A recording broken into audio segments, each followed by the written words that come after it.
Why bees are important and why it should matter to you.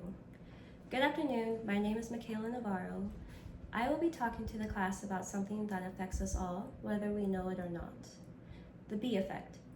I will tell you why bees are important to us as humans, the different bee species, and the effect they have on food production and agriculture.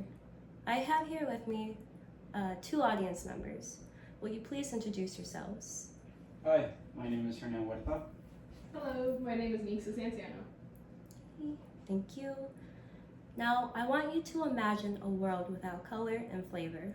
A world without almonds, chocolates, apples, or blueberries. It is a real possibility that without our pollinators, most of our beloved foods would disappear, amongst other things like flowers or plants. According to Jennifer Mischler and the Bee Conservancy, many of the foods we take for granted are directly affected by the decline in bee populations.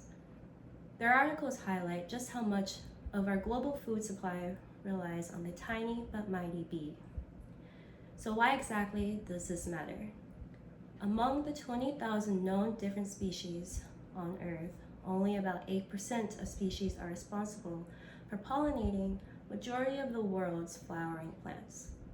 That may sound like a small number, but the impact is enormous.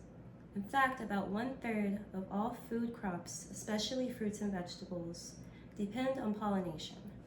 Without bees, many of these crops would become far too expensive or even impossible to grow, according to the information from greentrust.org. Now, let's look at different bee species. North America alone is home to 4,000 species, including bumblebees, carpenter bees, and leafcutter bees.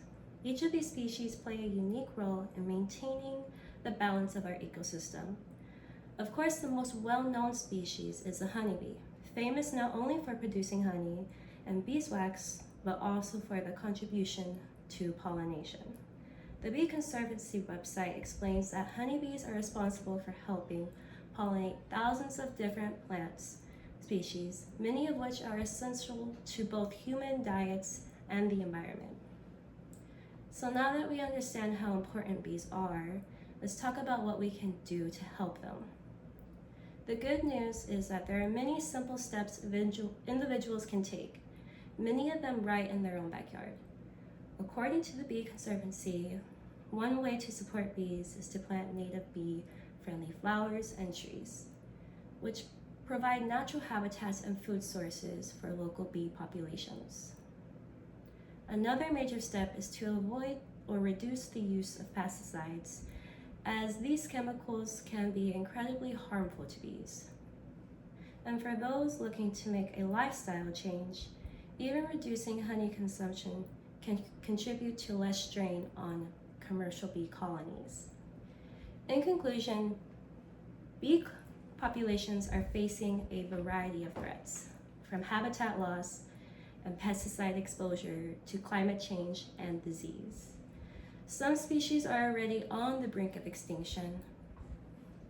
Because bees play such a vital role in food production and ecosystem health, protecting them isn't just good for the environment, it's essential for human survival.